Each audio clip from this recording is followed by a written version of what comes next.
ئازیزان و خۆشەویستان ئەمڕۆتان شاد و ئەم کاتتان باش. من شەماڵ عەلیم و جارێکیکە لە ڕێگەی کەناڵی هیواوە لەگەڵ ئێوەی ئازیزام لە خزمەت ئێوەی ئازیزام بۆ پێشکەشکردنی باسێک لەو زنجیرە باسانەی کە سەبارەت بە ئیسلامیزم و هەڵکشانی ئیسلامیزم لە کوردستانە ئەنجامێدەین. ئەبێ ئاماژە بەوە بم کە ئەم بەرنامانە بە هۆکاری ئەو کردەوە تیرۆریستی کە ئەنجام درا لە بەرامبەر خواناس وریایە ئیدەکەین بۆ هات و بەشێک وەک کاردانەوەیکی خۆم یاخود بەشداریکردنێکی خۆم لەو بەرامبەر چۆبەرەنگاریە ئەبینم کە لە کوردستان لە نێوان ڕەوتی ئیسلامیزم و تەواوی کۆمەلگایە خود ئازادی خوازی و یەکسانی خوازی کۆمەلگەی کوردستانە هەیە. بەرنامەی ئەمڕۆ ڕۆژی 5 پێنجشەممە بەرنمەیەکی ڕاستە و خۆیە زیندوو پێشکەشیەوەی ئازی دەکرێت. سەرەتا من خۆم سەبارەت بەم تایتڵە بەم باسە کە زەمینە کۆمەڵایەتی و ئابوووریەکانی هەڵکشانی ئیسلامیزمە لە هەرێمی کوردستانە، دیارە هەموو کوردستانمە من بەزنیەوە بەسمان هەرێمی کوردستانە، سەبارەت بەوە کورتە باسێک پێشکەشەکەمەوانە دواتر چەند هاوڕەیەکە خوازیار بووم کە بە خۆشحاڵیەوە منیش زۆر پێشوازیم کرد کە بەشدار بن لەگەڵمانە درێژە بە گفتوگۆکە و باسەکە ئەین سەبارەت بەم باسە گرنگە. وەک ئاماژەشم پێدا دووبارەیەکەمەوە کە ئەم بەرنامانە بۆ یاخود لە ڕێزگرتن لە یادی خواناس وریا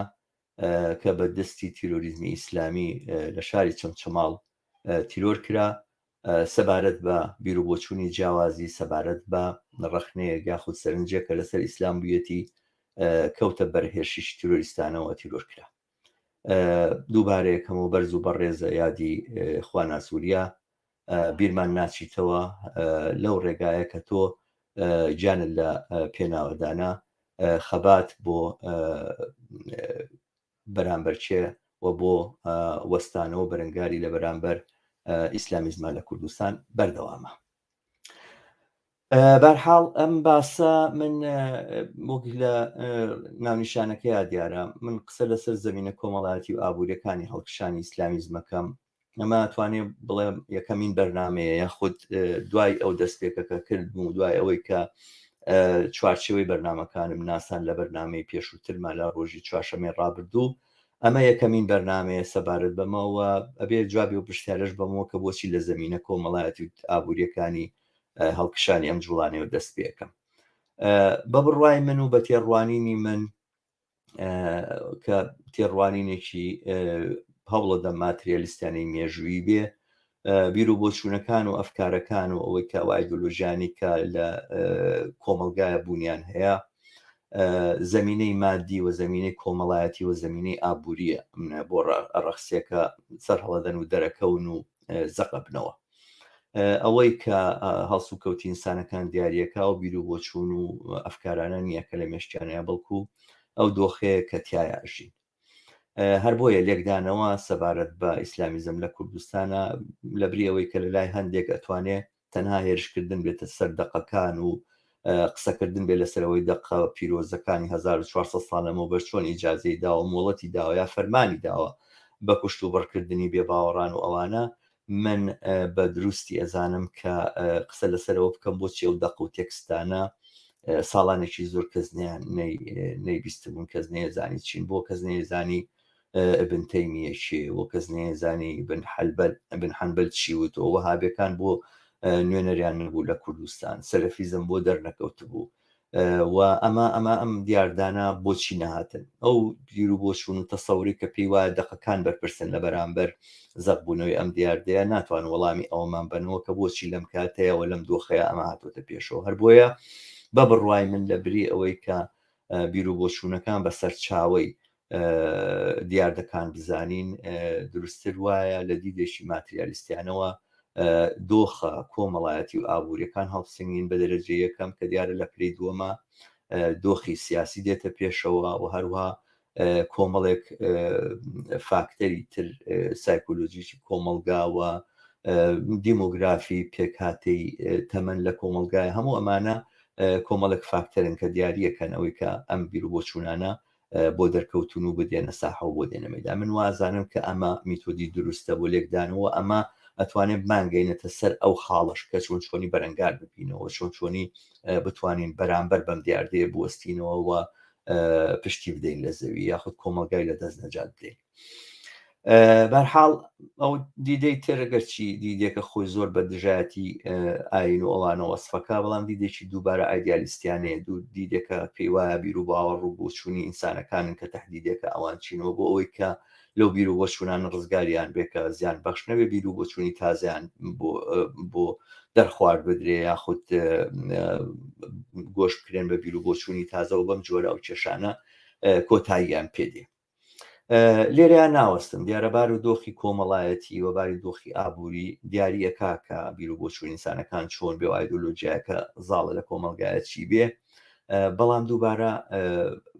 ئەم پەیوەندیە لە بینی ئایدیاوە بار و دۆخی کۆمەڵایەتە پەیوەندیشی دیالکتیکانەیە، تەنها یەک تەرەفە نیە، یەکلایەنە نییە. بیر و بۆچوونەکان و ئایدیاکانیش کاریگەری لەسەرەوە دانین دۆخی ئینسان بەرەو چه ئاراستەیەک بڕوە یاخود دو تەفاعلی کە ڕوئەیە ئەو کالێکی کە ڕوئەدا لە بینی ئایدیاکان و تێڕوانین و تێگەشتنی ئینسانەکان بۆ دۆخی ژیانی خۆیان لەگەڵ و دۆخەیە کە تایە ئەژین. سەرنجام ئەمە تەحدیدێکە کە دۆخی کۆمەلگاوە هەموو ئەو وێنەی کە کۆمەلگاتوانی نیشانمان بە چی بێت. هەر لەبەر ئەوە ئەم لایەنەش بەلایەنێکی گرنگ و بە بایەخدار ئەزانم و خۆم ینی لەوە نابێرم کە ڕەخنە لەم ئایدیا و بیر و بۆچوونانش بگرم، بەڵام لە ڕوانگەیەکی دووبارە ماتریالیستیانەوە هەوڵەدەم لە بەرنامەکانی داهاتووە یا لە چەند بەرنامەی داهاتووە ئاوەڕ لە ڕەخنەگرتنی دروست لە ناوەڕووکی ئاین و لە ناوەڕووکی ئیسلام بە تایبەتی و ئیسلامیزم لە کوردستانە بدەمەوە. ئەم بارودۆخە کۆمەڵایەتی ئێمە لە کوردستان توانین بە زۆر بە ئاسانی بڵین بەڵێ کۆمەلگای سەرمایه‌داریە، فەقر و فەلاکەت هەیە، بێکاری هەیە، خەڵک محتاجن بۆ زۆر پێداویستیەکانی ژیان، ناکۆچیشی چینایەتی گەورە لە کۆمەلگایە. ئەمە و دۆخەیەکەوە ئەم بیر و بۆچوونانێ هێناوەتە پێشەوە. ئەمە ئەتوانێت بڵین سەردێڕێک بێ، بەڵام ئەمە ناتوانێت وردی کاتەوە بۆمان کە بەزاد لە کوردستانەوە لەم جوغرافیە دیاری کراوەیە لە نێو ئەم خەڵکەیە کە نزیکەی ئێستا 6 ملیۆن کەسن بۆ ئەم دیاردەیە بەم شێوازە زەق بۆتەوە و گەورە بۆتەوە لە حاڵێکا کە کێشەیەکی سیاسی وامان نییە و بۆ نمونۆکو کێشەی فەڵەستین لە فەڵەستینەکانە لە بەرامبەر ئیسرائیلا کە مەسەلەی دین و مەسەلەی ئاین هات بێتە پێشەوە. چی وای کردووە ئەم ئەو زەمینە مادیێت چیەکەوای کردو ئیسلامیزم بەم شێوازەکە شەکە. ئەمە پێویستەکە لەسەر ئێمە کە بە تەواوەتی سەبارەت بە کوردستان و کۆمەلگەی کوردستان بڵێن تەرکیز لەسەر ئەم کۆمەلگایە بکەین، نەک بە سیغەی عام و بە جوملەی گشتی ئەوانە جوابی ئەم مەسەلەی بینەوە. ئەگەر بگەڕێنەوە بۆ تاریخی چەند دە ساڵێک لەمەوبەر، کوردستانی ئێمە و ئەم کۆمەلگایە لە دۆخێکی دیاریکراوە تووشی نوشستی گەورە هات، نوشستیە کە ئاسەواری لەسەر بژدانی کۆمەلگای ئێمە بەجێ هێشتووە. هەم کۆمەلگای ئێمە کۆمەلگایەکی ئەنفال دیتووە، کۆمەلگایەکی چیماباران دیتووە، کۆمەلگایەکە لە لەحزەیەک لە لەحەزەکانە ئێحساس و شعوری بە داتەپین کرد، ئێحساسی بە عەرزێکی تەواو کرد، ئێحساسی بە دۆشداماوی و بە هاتە سەر چۆک لە بەرامبەر ئیستیبداد و قەمعێکە کە بەعز ممارسەیە کرد و ئەوانە نەیتوانی ڕابوەستێ و هاتە سەر چۆک و ئەم کێشەیە کە 30 ساڵ لەمەوبەر دروست بۆ دیارە هەموو ناسیۆنالیستەکان پەشیان تایە بۆ ینی بەشێکەوە کە ناسیۆنالیزمی بەعس و فاشیزم ئەم کاری ئەنجامدا، بەڵام لەلایەکی ترەوە خودی ناسیۆنالیزمی کوردیش مەسەلەن بەوەی کە ئەمە 182,000 کەسمان لێ ئەنفال کراوە، کەس نازانم ژمارەیە ڕاستەیان نا، بەڵام ناسیۆنالیزمی کوردیش پێویستی بەم سەردیەتە و پێویستی بەم حیکایەتە و بەم تراجیدیایە هەیە. بیرمان نەچۆتەوە کە جەلال تاڵەبانی کاتی خۆی وتبووی ئاخ بۆ هەڵەبجەیەکی تر، یاخود لە ڕێگا کە باسییان بۆ کردووە شار تەواو چۆڵ بۆ سلێمانی هەمووی کۆچی کردووە لە کاتی ئاوارێکیاوتی بەدڵمە من بەدڵە. بەرحاڵ ئەمە ئەو شتانن کە لە جەلال تاڵەبانی جێڕێنەوە کە یەکێکە لە ڕەمزەکانی ناسیۆنالیزمی کورد کە دیارە کوردایەتی بەڕاستی بەرژەوەندی و قازانجیلەوە بووە کە کۆمەلگا ئاوا بە چۆکا بێ بووی کەەوە هەشتێک بوو تحملی بکەوە قوبوڵی بکەوەی کە ئێستا بینین لە کوردستانە بەشیی بەرهەمی ئەوەیە کۆمەلگایەکی لەم بابەتە کۆمەلگایەکی ئاوا داما و کۆمەلگایەک ئاوا کە لە ئاست هێزێکی زەبەلاح و هێزێکی تۆقهێنەرە بە چۆکە هاتووە دەستبەرداری ئەوە بوو کە ئیتر بە جۆرێک دیارە کوانوەکانی خەباتوانە هەمیشە زیندوو بن قسەیەک لەمەیانە بەڵام بە عموم ئەم کۆمەلگایە لە لەحظەیەکی دیاری کراوە لە کاتی ئەنفال و چیمیابارانە گەیشتە جێگایە کە ئیتر هاتە سەر چووک ئەمە درێژی زۆر نەکێشە 3 ساڵێک دوای ئەوە ئێمە ڕاپەڕینمان بینی بەڵام ڕاپەڕین لە کوردستانە ئەنجامەکەی چی بوو ڕاپەڕینش لە کوردستانە ئەنجامەکەی ئاوارەیەکی ملیۆنی بوو چەند ملیۆن خەڵک وڵاتیان جێش کۆمەلگایان جێش شاریان جێش لەو ڕۆژەوە لەو ڕۆژگارەیە کە خەڵک شارەکانی جێشت و ئاوارە بووە کەوتە سەر سنوورەکان وە چووە دیوی ئێران وە ئەو دۆخی بەسەرهات لەو ڕۆژەوە ئیتر کۆمەلگا ئەو کۆمەلگایی جارانی ئێمە نییە ئەو ڕۆژەوە ئیتر خەڵک ئەو ئەرتیباتەکە بەو شوێنەوە کە تایە ئەژی هەیەی ئەو کۆمیونیتەی کە لەوێ هەیە لە جێگەی خۆیان نامێنەوە دواتر چۆن هاتەوە ئەنی خەڵکێک کە بە ڕاپەڕینێکی زۆر دلێرانە هاتووە مەدان و پەلاماری حکوومەتی باسی داوە دەرینا لە کوردستان سەرنجام ناچار بوو هەڵبێت و هەموو کوردستان جێبێت بەڵام چۆن هاتەوە بە پشتیوانی هێزی غەرب بۆ ئەمریکا هاتەوە پشتیوانی بڕیارەکانی بڕیارە نێونەتەوەیەکان هاتەوە پشتیوانی ئەمریکا بە تایبەتی وڵاتەکانی هاوپەیمانی هاتەوە و کەوتەوە ناو شارەکان و ئەو دەسەڵاتەوە ئەو حکوومەتەوە ئەو شتێکە لە 30 ساڵی ڕابردوایمە لە کوردستانە هەمانە بەرهەمی ئەمە لە زەینی هەر هەمومانە سێبەری داناوە و هەر کەسێک لە کوردستانە کە فکرەکاتەوە ئەوی ئایا جەماوەر و خەڵک دەتوانن ژیانی خۆیان بگۆڕنەوەوانە هەمیشاگاتەوە نقطەی نا تۆ هیچ نیت تۆ ناتوانانی هیچ کارێک بکەیت و ئێمە پێویستمان بەڕاستی لە کۆمەلگەی کوردستانە بە سەرکەوتنێک هەیە بەوە هەیە کە جەماوەر سەرکەوێت تاکو لەم دۆخە ویژدانی ڕزگاری بێ کە تا ئێستا ئێمە ئەومان نەدیوە و بە درێژایی ئەوەنە ساڵە لە سای یەشێتی و پارتیاوە جگە لە شەڕی ناوخۆل و کوشتاری کەکرا لەو گەمارە و ئابووری کە تەواوی تانوپۆی کۆمەلگای داڕزان و ئەوەی پێوتێ نەسیجی کۆمەلگا لەبەر یەک هەڵوەشان و کارێکی کرد کە هەژاری گەیشتە و ئاستەی کە تەنانەتەوەی کە پێوترێت چینی ناوەند و هەمیشە ئەو چینەیە کە فکر و ئایدیا و بیر و بۆچوون و ئەوانەی تیا ئەخەمڵێتەوەوانەوە بەشێک زۆر جار هەر ئەوەیە بیر و بۆچوون تێگەشتنی زاڵ لە کۆمەلگایە لەسەر خۆی ئەم چینە کەوتە دۆخێکی زۆر زۆر نالەباری ژیانی ئابووری و ژیانی کۆمەڵایەتیەوە ئەمەش ئەم محاسرە و حەسار اقتصادیش ئەم کاری خۆی کرد سەرنجام ئێمە دەرگیری وەگوتم شەڕی ناوخۆ بووین لە بینی یەکێتی و پارتیا بە دوای ئەوە چیتر توانی ئەم دۆخە ئاڵ و گۆڕ پێبا ئەو شەڕێکە لە 2023 ڕوویدا داگیرکردنی کوردستان داگیرکردنی عێراق و هاتنی هێزی ئەمریکا بۆ عێراق و ڕووخاندن و پلیشانەوەی دەسەڵات و دەوڵەت و هەموو دام و دەستگاکانی وە دامەزرانەوەی دام و دەستگاکان دووبارە لەسەر بنەمایەکی نوێ و هاتنی سیاسەتی نیۆلیبرالیزم ئەمجارە بۆ سەر تاسەری عێراق لەوانش کوردستان لەم دۆخەیە کە ئێمە بینیمان دۆخێکی بڵێن لە ڕووی ئابوووریەوە قەڵەشتێکی زۆر زۆر گەورەی کۆمەڵایەتی دروست بوو دروستە ئەگەر لە چاو حەسار و ڕۆژگاری گەماروی ئابووریا سێریکەین دۆخی ئابووری خەڵک بەرەو باشتر چوو خەڵک تێر و تەسەرتر بوون خەڵک پۆشتۆ پەرداختر بوون دوای ئەوە بەڵام ئەو قەڵەشتە چینایەتی کە لەم کاتەیە لە دوای 2023 ڕوویدا بێ پێشینەیە لە مێژووی کۆمەلگای کوردستانە ئێمە لە ماوەیەکی زۆر کەمە هەڵتۆقینی چەندین ملیاردێر بەشێگەڵێن دەیان بەڵام لانی کەم لە دە زۆرترە ملیاردێر لە کوردستانە کە دەرکەوتون چەنە هەزارە هاوەک باسەکەن ملیۆنێر لە کوردستانە دەرکەوتن لە حاڵێکە خەڵک زۆر سادە بەشێکی زۆری خەڵک محتاجی بژێوی ژیانێتی و موچەیەکی پێدرێکە ئەساسەن بەشی سەرەتایی ترین ئەکاو ناکە پێداویستەکانی ژیانی ئەم قەڵەشتە و نیۆلیبرالیزم لەگەڵ خۆیانە کەرەم قەڵەشتی فراوان کردەوە دۆخێکی تری هێنایە پێشەوە ئەویش بە جۆرێک لە وڵاتەکانی ترە لە کۆمەلگاکانی ترا پێی وترێ کۆڵیت نشینکردن ینی سڵام بە ئینگلیزی ینی کۆلیت نشین یاخود ئەو جێگانی کە لە حاشەی شارەکانە خڵک بەتەنەکە دروستیکات و ئەوانە لە زۆر شوێنی دنیا ئێستان ڕۆبەتە دیاردە و زاهیرە کە لە بەشێکی زۆری لە پایتەختە گەورەکانی دنیا لە جاکارتاوە بیگرە تا ساوپاولۆ و ڕیۆدی جانیرۆ لە بەرازیل و تا جنوبی ئەفریقیا تاکو میسر جەزایر تەنانەت ئێران هندستان کە هیچ هەموو ئەمانە کۆلیت نشینی تیانە بۆتە دیاردەیە کۆلیت نشینی ئەو بەشە لە کۆمەلگاکە تقریبەن بە ئەو خزمەت گوزاریانەوە ئەو شێوازە ژیانە ئاساییە کە لە کۆمەلگایە بۆ چینی ناوەند و بەسەرەوە فەراهەمە بۆ چینە هەژارە فەراهەم نییە بیمە کۆمەڵایەتیەکانی دەستگیر ناوێت لە ڕووی تەندروستی و خزمەت گوزاری پێ ناکرێەوە لە ڕووی پێداویستە سەرەتایەکانی ژیانەوە لی بێبەریە ئەمەی کە لە عێراق و لە کوردستانە ڕوویدا لە دیدی منەوە بە نەزەری من جۆرێکی تر لەم پرۆسەیە یان لەبری ئەوەی شارەکان بە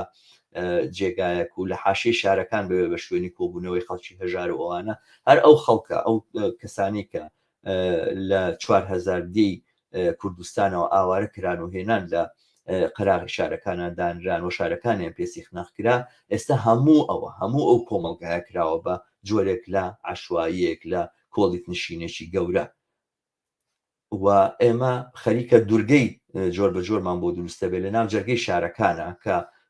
شوورەی بە دەورە کێشتێ ئاوی هەیە کارەبای هەیە دامودا هەموو پێداویستەکانی ژیانی تیا فەراهەمە تا مەکتەبی تایە بە شیشی باخچەی ساوایانی تایە خەستەخانەی لێ نزیکە و لە هەموو پێداویستەکان بەهرەمەندە و حرەسێکیان لەبەر دەرگادا ناوەگەر چیتە ژوورۆ بێت تەفتیشەکەن پێشەوەی بڕۆی سەردانی کەسێک پێی لە ناو ئەم جێگایانەیە ئەمە بە معنایەک لە معناکان بەرەڵاکردنی تەواوی کۆمەلگایە ڕاهاکردنی تەواوی کۆمەلگایە و بە تەنها پاراستنی بەرژەوەندی و ئاستی ژیانی ئەو کەمایەتیە لەم شوێنانەیە ئەم دۆخە کە لە کوردستانە پێک هاتووە و ئەم پەراوێز خستنەی جەماوەریی فراوان بەو دۆخە ویژدانیەوە کە هەیەی بەو ناومێدیەوە کە لە خەبات و لە هەڵسوڕان و لە کارکردن بۆ ئایندێکی باشتر هەیەی بەو بێمتمانی و بێبڕوایی بە تەواوی ئەو ئەحزابانە و دەسەڵاتانی کە لە کوردستانە حاکمن هەیەی بە هەم تەواوی دام و دەستگا سیاسیەکان و تەنانەت لە فەزایەکە کە دروستکردنی سندیکا و دروستکردنی ئەو دامەزراوانەی کە ئەتوانێت داکۆچی لە ژیانی خەڵکە فراهەم نییە ئەمە دۆخێکی دروست کردووە کە ئەبێتە باشترین زەمینە بۆ سەرهەڵدانی ئەم بیر و بۆچوون و ئەم تێڕوانینە چکە بەڕاستی من وەکو جاری پێشوش باسم کردو ئەوانە بەرحاڵ خەڵک گەڕێتەوە بۆ دین نەگەڕێتەوە بۆ لای خوا و خواپەرستیەکە بە شێکەوەی بەڵام بۆچی ئەوێ کەسانێک کە بڕوایان وایە عرزتەختە شوێن کەوتویان هەبێت کەسانێک کە بڕوایان وایە خۆر بە دەوری عەرزا ئەسوڕێتەوە ئەوەی کە لە سەر سەرمانەوەی ئەو ئەستێرانە هەمووی گڵۆپن داگیر ساون یاخودەوە بۆ ڕەجمکردنی هینە جنۆکەکانە بۆ ڕەجمکردنی شەیتانە ئەو ئەستێرانە دانراون کە ئەکشێن و ئەمانە بۆ بێ خەڵکانێک کە ئەم بیر و بۆچوونانەیان هەیە شوێنکەوتویان هەبێەوە خەڵک لە پێراوێنە خەڵک بکوژێ ئەمە بۆ خۆی ئەم دابڕانە یەکجارێکی ئەمە لە شوێنەکانی تری دنیا پێی وترێت کۆمەلگای پەراوێز یا کۆمەلگای بەدیل یا تەریب ئەوەی کە بە ئینگلیزی پێڵن پەرەڵ سۆسایەتی ینی کۆمەلگایەکە کە لەگەڵ کۆمەلگاکەی ترا زۆر شت کەم شت هەیە کە مشتەرەکە تایە ئایدۆلۆجیافکی خۆی هەیە بووە مۆراڵی خۆی هەیە جۆرێک قیەم و بەهای خۆی هەیە و لە بازاڕی کارەکەی جۆرێکی ترە و شێوازی ژیانی جۆرێکی ترە لە چاوی کە لە کۆمەلگای هەیە لە شوێنێکی وەکو ئیسلامەکانی مەسەلەن ئەو شوێنانێکە بڵین حاشەی شارەکانی ساوپاولۆ ئەوانە گروپی تاوانکار و قاچاقچی و دەرمان فرۆش و ئەوانە کۆنتترۆلی ئەم شوێنانیان کردووە لەم جێگانەیە کە لە وڵاتی ئێمە هەیە ئایدۆلۆژیایەک هەیە کە ئامادەیە مەجموعەیە تێکستی کۆن هەیە ئامادەیە توانی خۆڵەکەی لەسەر تەچێنیت و بڵێ ها بن تەیمیەچی و دەها بڵێن وەهابیەکان ئەڵێن چیە هابن حەلبەلچی وتووەوە بگەڕێیتەوە بۆ ئەم جۆرە تێکستانەوە ئەمە بکەی بەو دینەی کە ئێستا هەیە. بە بڕوای من ئەمە ئەو زەمینەیە کە ئێمە بێ بۆی بڕوانین و ئەگەر مامەڵەیەک لەگەڵ ئیسلامیزما ئەکرێ بەبێ مامەڵەکردن لەگەڵ ئەم دۆخەیە سەختە. من دیارە باسی فاکتەرە سیاسیەکانم نەکرد لەمە هەڵەگرم بۆ باسێکی تر لە داهاتووە فاکتەری سیاسیەوەی دەسەڵات چی کردووە پێکهاتەی دەسەڵات چییە مۆراڵی دەسەڵات چییە ئەخلاقیات و قیەمێکە دەسەڵات لە ئەماوەی ڕابردووە لە کوردستانە پیادی کردو ئەوانە چی نەمانە بابەتی بەرنمەیەکی تایبەت دەبن کە بە تەنها و بە تەنها لەسەر ئەم لایەنە سیاسیانە قساکەم بەڵام بە بڕوای من بە دیدی من ئەوەی کە زەمینەی فراهم کردووە کە ئەم ئیسلامیزمە لە کوردستانە گەشە بکات و فراوان بێتەوە یەکەم ئەو دۆخە کۆمەڵایەتێک کە ئێمە تایە ژیاین و ئەو برینانەیە کە کەوتوتە ویژدانی کۆمەلگای ئێمەوە ئەو ئیحساسەیە بە هیچ نەبوون و بە بێهودەبوونی هەموو مقاومەتێک و هەموو چاکسازیەک لە ژیانی خۆمانە کە دیارە ئەم بەڕاستیان بێهودەیە لە حەڤەی شوباتە کە خەڵک ڕاپەڕی ئەوانە دووبارە ئەمەی بەسەر هاتەوە لە پشتیوانیکردنی لە جوانەوەی گۆڕانە کە من لە ڕێگەی دام و دەستگاکانەوە کوردستانە گۆڕم و دام و دەستگای بڵێن سیاسی دروست دێنم و ئەم قەڵەشتە گەورەیە کە لە بینی چینەکانە دروست بووە کەمێکەمەوە یاخود ڕێگە لە فەساد و گەندەڵی ئەواناگرم هەموو ئەمانە زەربی سفر بوون سەرنجام بە هیچ نەگەیشتن و ئەمە ئەو دۆخە ویژدانیەی قوڵتر کردەوە و ئەم برینەی هەروە بە ساڕێژنەکراوی و بە قوڵتر و سەختتر هێشتەوە وە لەلایەکی تریشەوە ئەو دۆخە ئابوووریەیە ئەو پراوێز خستنەیە کە خەڵکانێکی زۆر ینی گەنجێکی 22 ساڵە لە شاری چەمچەماڵ بۆ ئەبێ پێشمەرگەی هێزی هەفتا بێت گەنجێکی ئاوا بۆ خوێندن ناخوێنێ کە خوێندنی نەخوێن و تەواوی کردووە بۆ کارێک نییە بیکە بۆ ئەبێ پاسەوانی ئەم دەسەڵات و ئەم دام و دەستگایە بکە ئایا پێی خۆشە ئایا ئەمەی هەڵبژاردووەکو کارێک بۆ خۆی زۆر سەختە ئەوە حقیقت بێ بەڵام ئەمە ئەو دۆخێ و ئەو واقعەتەیە کە ئەم گەنجەی تیا ئەژیوە بۆیە ئەم گەنجە هیچ ئومێدێکی بەم دنیاە نەماوە و بەشێک لە ئەوەی کە ئەتوانێت ئیدامە بە ژیانی بدات و زیندوو بمێنێتەوە ئەوەیە کە ئومێدی بە دنیایەکی ترەوە ئومێدی بە ڕۆژگارێکی ترە کە تایە ئاسو دەبێەوە ئەوانە و تازە ئەم دنیاە بە کۆتا و بەفانی و بە هیچ ئەزانێەوە لە قیمەی ناومێدی خۆیەتی و ئەو کەسانەی کە ئەبنە ماتریال بووە جوڵانەوانە مەسەن زۆر کەس هەیە باسییان بۆکە بزانست ئاوا و پێشکەوتن ئاوا و مۆدررنیزم ئاوا مەسەلەن ئاخر چ سوودێکیان لە مۆدررنیزم بینیەوە مەسەلەن هەموو ئەو پێشکەوتانی لە مەجای پزیشکیە ئەوانە کە دروست بووە ئەم خەستەخانە باشانەمان هەیە لە کوردستانە ئایا لە حاڵی نەخۆشیە ئەم خەڵکە پراوێزخراوەتوانن ئیسیفادە لەو پێشکەوتانە بکەن یاخود دانیشتنە دوعاکەن دوعای خێرەکەن بۆی کەوا چا ببنەوە لەبەرەوەی ئەسڵان فرسەتێک وە بوارێک لە بەردەمی خەڵکانێکانیە کە لە ڕووی مادیەوە گەیشتونەتە ئەم دۆخە لە نالەباری بەوەی کە ئومێدیان هەبێکە لە ئایندەیە بتوانن دەستیان بگا بەم خزمەت گوزاریانە خوێندن و خزمەت گوزاریەکانی ترکە لە کۆمەلگای پێویستە پێشکەش بکرێتەوە ئەوانە لەکوێ ئەکرێ ئایا دادگاکان لە شکاتی خەڵکە پرسنەوە کە خەڵکێک زۆمی لێ بکریا دووبارە هەرەوە خێمە کۆنەکان و سۆحی عەشاری ئەوانەیە کە ئەتوانێت کۆمەک کە ئەمانە کێشەکانیان حەلبێ لەگەڵ یەکترا و ئەوانە وا جێگا و شوێنی ژن وەوەی کە ژن لێرەیە چه مەکانەتێکی هەیە دووبارە لەم شوێنە پراوێزکرانەیە ئەوەی کە لە هەموو کە زیاتر بندەست و ژێردەستە ژنانن و ئەمە بە جۆرێک ئەو فەرهەنگەیە کە پێشتر لە لادێوە هاتووە و ئەم پراوێز بوونە لە کۆمەلگایە درێژەی پێدا و بەهێزیەکە ئەمە ئەو زەمینەیە بە بڕوای من کە ئیسلامیزم دروستەکە هەر بۆیە کێشەکە کێشەیەکی سادە نییە باسەکە لەسەرەوە نیە خەڵک جاهیل و خەڵک نازانێ بڕۆن بزانێ بڵێ زانست و معلومات و زانیاری و بڵاوکردنیۆمانە هەمیشە کارگەری خۆی بووە بەڵام ئەوەی کە خەڵکی والێ کردووە پەنابەرێ بۆ ئەم جۆرە بیر و بۆچوون و خرافاتانە دواکەوتوینە خەڵک ئەمڕۆ زۆر زیاتر لە جاران فرسەتی ئەوە هەیە کە هەواڵ ببیستێ زۆر زیاتر لە جاران فرسەتی ئەوەیە کە گوێی لێبێت کە پێشکەوتنە زانستیەکان چییە و فێر ببێت کە چۆن ئەم معلوماتانی دەستکەوێت و وەری بگرێت و ئەوانە بۆچی لە ڕۆژگارێکە کە نەخوێنەواری زۆر لە ئێستا زیاتر بوو و نەزانین زۆر لە ئێستا زیاتر بوو خەڵک ئاوا بەم ئەندازەیە دڕندانە ئیسلامیان بەکار ناهێنا و دڕندانە ناگەڕانەوە بۆ ئەو تێکستە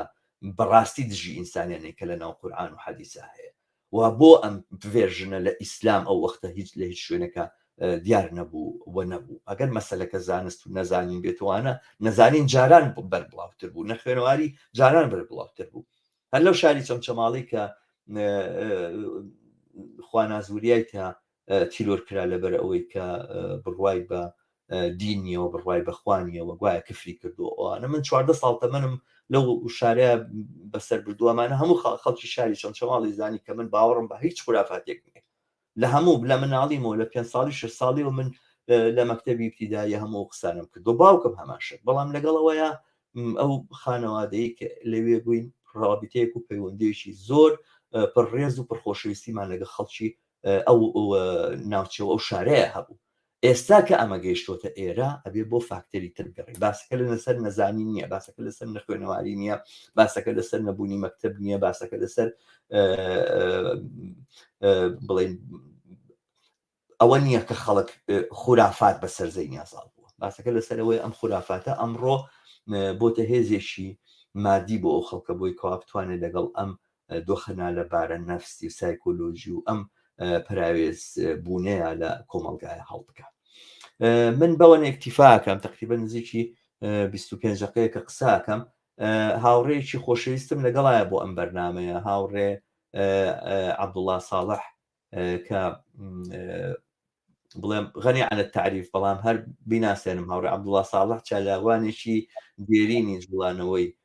چەپ و کۆمونیزمە لە کوردستانە خەڵکی شاری قڵازەیە بە خاڵە عەبدە ناسراوە ئەوانەی کە قڵازەیی و نەزانن خاڵە عەبدە چیە و چێ ڕابردوویەکی هەبووە لە جوڵانەوەی بەرەنگاریە لە کوردستان زۆر سپاس دەکەم خاڵەجان بۆ ئەم دەرفەتە بۆ ڕەخسان و کە هاتی میوانی بەرنامەکەم بووی خۆشحاڵم کە لەگەڵمایە زۆر زۆر سپاس منیش بەڕاستی زۆر سپاست دەکەم کە ئەو دەرفەتت بۆ خەڵقاندین ڕۆی ئێمەش ڕا بۆ چوونی خۆمان لەمەڕ ئەو مەسەلانە باس بکەین بەڵام پێشەکی سەرەتا من پێم خۆشە هاودەودی و هاوسۆزی خۆم بۆ کەسوکار و بنەماڵەی خواناس دەربڕم کە بەڕاستی یعنی داخێک بوو قسە دڵی هەمومانەوە و هەرەوەش بوو وای کرد کە ئێوە وەک کەناڵی هیوە وەک خۆشت باست کرد بێن لەو چەمکە لەو بارەوە گفتوگۆی زیاتری لەسەر بکەن و بنەماکانی کۆمەڵایەتی و ئابووری سەرهەڵدان و هەڵکشانی ئیسلامی سیاسی بێتە گۆڕێ ڕاستەکەی دەستەکانی تۆ خۆش بێ بۆەوەی کە پێشەکێکی زۆر تێر و تەسەل و یعنی وەک بڵێ هیچ شتێکی وان نێشتەوە کە ئێمە لەو بارەوە باسی بکەین بەڵام من پێم خۆشە لە گۆشەیەکی کەوە مەسەلەکە تەماشاکەینەوەی شەوەیە سان خۆی ینی پارچەیەکە لە چوارچێوەی جوگرافیایەکی گەورەتر کە شەرقی ئەوسەتە ئاڵوگۆڕەکانی ئەمڕۆ کە لە شەرقی ئەوسەت بە تایبەتی بەدی دەکەین ئەوانە خۆیان کاریگەریان هەیە لەسەر ئەوزاعی سیاسی کوردستان کولی منتەقە و بە تایبەتیش لە سەر ئەوزاعی سیاسی کوردستان یعنی لە کاتێکدا کە دەبینین ئێمە ئەمریکا کشاوەتەوە و ئەجندای ئەمریکا بە جۆرێک لە جۆرەکان لەم ناوچەیە وردە بەرەوەەوە دەڕواکە هێزیکە بێ جێگای بگرێتەوە ئاشتەوایی بینی ڕێکەوتنی بینی سعودیە و ئێران کە کاریگەری خۆی لەسەر تەواوی ئەوزاعی سیاسی لە ناوچەکەدانا و کوردستانیش بێبەش نییە لەو کاریگەریەی کە ئەوانە لە سەریان داناوە و عێراق و کوردستانیش کە خۆی بە سێ وڵاتەوە دەورە دراوە کە هەرسێکیان هەر یەکە فۆرمێک شکلێک لە ئیسلامی سیاسی تیاندا باڵا دەستە بەڵام لە ناوەرۆکدا هەر هەموو یەکە کە ئیترەوە ئەسڵی شریعەت و قورئان و دەستوری ئیسلامەکە لە وڵاتانەدا حاکمە ئەوەش خۆی کاریگەری وەک کاریگەریشی دەرەکی لەسەر ڕنگدانەوەی هەبووە لەسەر ئەوزاعی ئێستای کوردستان جا ئەم وەزعە کە ئاوا بڵین ئەم وەزعە دەرەکیە ئەو فاکتەرە دەرەکیە کە ئاوا کاریگەری هەبووە لەسەر ئەوزاعی کوردستان بەڵام کوردستان خۆی زمینەیەکە کە بەڕاستی بۆتە جێگای تەراتێن و بازبازێنی دەیان زۆر لە سیاست و بڵین کاریگەری هێزە سیاسەکان یا دەوڵەتەکانی ناوچەکە لە ڕێگای دەستگای استیخباراتیەکانەوە لە ڕێگای تەنانەت لە ڕێگای تەسیرگوزاری لەسەر سیاسەتی ئەحزابی حاکم لە کوردستاندا ئەمانە تەسیری خۆیان داناوە ینی وەک بڵێ بەشیان کردووە تەماشارەکەی ئێران نفوزی خۆی لە شوێنێکدا هەیە کە زیاتر پەیوەندی بەیەکێتی لەژێر کۆنتترۆل یەکێتی نیشتیمانیدا تەماشاکەی تورکیا نفوزی زیاتر لەو شوێنەیە کە پارتی دموکراتی کوردستانیدا حاکمە و ئەم دەسەڵاتەش خۆی لەو چوارچەوەیەدا لەبەرەوەی کە سەرگەرمی گەندەڵی و سەرگەرمی ئەوەیە کە چی سەروەت و سامانی ئەم وڵاتە هەیە بیخاتە ژێر کێفی خۆیەوە بە بەرچاوی هێزە سیاسیەکانەوە کە ئیسلامی سیاسیش خۆی یەکێکە لەوانەی لە بازیکونانی ناوساحی سیاسی کوردستان کە ناکرێ ئەمە ینی ئیشارەت بەوە نەدەین بەڕاستی ئەم دەسەڵاتە ژێر بەژێر لەگەڵ ئەم دەسەڵاتی کوردیە وەک بڵێ ڕێککەوتنێکی غەیرە معلەنیان هەیە کە ئەم چاپۆشی لە هەموو ئەو گەندەڵی ئەو وەزعەکە کە لە کوردستاندا لەسەر دەستی ئەم دەسەڵاتە پیادە دەکرێت ئەمانیش کوردستانیان بۆیان بەجێهێشتۆ بە ئارەزوی خۆیان مزگەوتەکانیان تەرخان کردووە بۆ ئەوەی کە خیتابی توندڕەوی تێدا بڵاوکەنەوە گەنجەکان بە ئیستفادەلەوەی کە تۆ باست کرد ئەم وەزع ئابوووریانە هەموارەی کە باڕی چێشاوە بەسەر کوردستاندا ئەم بڵین قەڵشتە گەورەی لە بینی چینەکان کە تا دێ سەرمایە و سەرمایە دەکەوێتە بەردەستی کەمینەیەکی زۆر کەم وەگەوەی کە من لە ئامارێکدا خوێندومەتەوە ئێستا 13 ملیاردێر لە کوردستان هەیە و بە هەزاران ملیۆنێر لە کوردستان هەیە کە سەروەتی ئەو ملیۆنەرانە هیچی لە 5 ملیۆن دلار کەمتر نییە ئەمە وای کردووە ئەم قەڵیشتە گەورەی هەتا دێ زیاد و زیاتر دەبێ و لە غیابی هێزی چەپ و کۆمونیستیش دەوری هێزی چەپ و کۆمونیست لە ناو ساحی سیاسی کوردستاندا زمینەیەکی واڵاتر کردو بۆ ئیسلامی سیاسی کە لەوێدا ئەسپی خۆی تێدا تاوبدات و ژەهری خۆی بڵاوکاتەوە لە ڕێگای وەک دەڵێن زیاتر لە 5,000 ئەگەر نەڵم 6,000 مزگەوت کە ئەمانە کاریان نوێژ و تاعات و قورعان نییە بەڵکو ئەو جەلسانەی لە دوای ئەم نوێژ و تاعاتە ڕێکی دەخەن بۆ گەنجان و قەناعەتیان پێ دەکەن کە ئیتر ئەم دنیاە دنیایەکی فانیە و ئێمە مەفروزە ئەگەر بیر لە خۆمان بکەینەوە خۆمان لەم کۆمەلگایەدا نادۆزینەوە شوێن و جێگەی ئێمە لە شوێنێکی کەیەکە دوای قەبر و قیامەت لە بەهەشتەوە ئیتر ئەم گەنجانە بەتایبەتی ئەوانەی کە بێکارن ئەوانەی کە توانیان نییە وەک هەندێک کەمینەیەک لە گەنجەکانی کوردستان کە ڕاکەم بچن بۆ هەندەران ئەوانە بوونە خۆراکی دەستی ئەم هەژدایە و ئەم ڕووداوەی کە لە چۆنچەماڵیش ڕوویدا بەڕای من ڕنگدانەوەی ئەم وەزعەیە کە ئێستا لە کوردستان دروستبووە. دەستی خۆش بێ ئەزانین چۆن هاوڕێ عەبدوڵڵا ساڵح من ئەزانم کە ئەو فاکتەرە سیاسانەی کە تۆ ژمارتن فاکتەری زۆر کاریگەرن زۆر کاریگەریان هەیە و زۆر تەسیریان هەیەەوە ئەبێ ئێمە بچینە سەریان و بەوردیش شیکاریان بۆ بکەین و ئەوانە بەڵام ئەوە کە من مەبەستم بوو لێرەیە لەم بەشەی بەرنامەکەیە کە دیارە من کردم بە دوو بەشەوە نازام زۆر جار ئینسان بۆی سەختە بێ فاکتەری سیاسی لەگەڵ فاکتەری کۆمەڵایەتی و ئابووریا لێک جاکاتەوە بەڵام بەرنامەکە زیاد لە پێویست دوور و درێژە بوو ئەگەر وامان بکردایە ئەوانە و بە قسانەی کە من ئەم کرد زۆر درێژە بوونەوە بۆیە من بە پێویستم زانی ئەویان لە ئاستێکی ترا باسکەم لەلایەکی ترەوە مەبەستی من لەم باسەکە کردم لە ڕووی ئابووری کۆمەڵایەتیەوە قسەکە لەسەر ئەوەیە کە بەدەر لەوەی کە دەسەڵات کردەوەی چییە کارکردی چییە چی ئەکا و چی ناکا کەەوە بۆ خۆی یەشێکە لە فاکتەرەکان بەدەر لەوەی کە ئێران و تورکیا ئەوانە چی ئەەکەن لە ناو خودی ئەم کۆمەلگایی ئێمەیە فاکتەری ینی چۆن بڵێن زەلکاوێکی وەها دروست بووە لە ڕووی کۆمەڵایەتی و ئابوووریەوە باسەکە سیاست نییە بەتەنها باسەکە باسی گەندەڵی نییە زەلکاوێکی ئابوووریە کە سیاسەتەکانی نیۆلیبرالیزم و ئازادکردنی سەرمایە بەو پەڕی ئازادی لە کوردستانە خۆقانوێتی خۆ سەرمایهداری لە مێژووی خۆیان هەمیشە کۆمەلگایکی وەکو کوردستان بووە ینی ئەوەی کە ئێستامە لە ئەوروپای بینی سەرمایهداری بە جۆرێک مافەکانی ئینسان ڕعایەتەکات و ئەوانە و بە جۆرێک لە جۆرەکان هەندێک دەستکەوتی هەیە هەمووی لەژێر فشار و لەژێر بڵێنش بە شەقی خەباتی کارگەر و زەحمەکێش هاتۆ دەستیان سەرمایهداری خۆی پێ خۆشە کۆمەلگا ئاوا بەڕێوە بەرێ نەمەسئول بێ نەبەر پرس بێ لە بەرامبەر تەندروستی نەبەر پرس بێ لە بەرامبەر بە پەروەردە نەبەر پرس بێ لە بەرامبەر سادەترین بیمە کۆمەڵایەتەکان و کۆمەلگا ئازادکە بەو جۆرە بژی ئەمەی بۆ ناکرێت لە شوێنەکانی تر بەڵام لە شوێنێکی وەکو کوردستان ئەمەی بۆ کراوە و ئەمە ئیتر مەسەلاوە نییە پارتیەیەکێتی یاخود بەیانینەوەی نوێ یاخود گۆڕانە دێتە سەرکار و ئەوانە ئەم دۆخە ئابوووریە کۆمەڵایەتیە ئاڵگۆڕی بەسەرانەیە و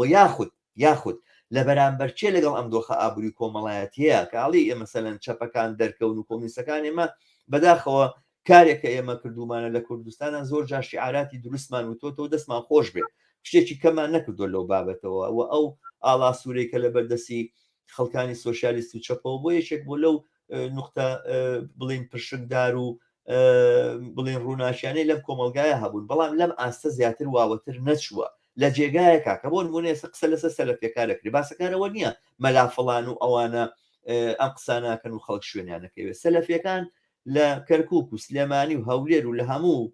گەرمیان و ڕانێ و ئەو شانە بەسەن چەمچەماڵیش تۆڕی جۆر بە جۆری بەرژەوەدیان هەیە تۆ گەربی بە سەلەفی و مەسەلەن بۆ نمونە من بم بە سەلەفی و شەرواڵەکەم تۆزێ کورتکەمەوەوانە بێکارم ئەچم تەکسیەکەم بۆ گرنووە توانم بڕۆم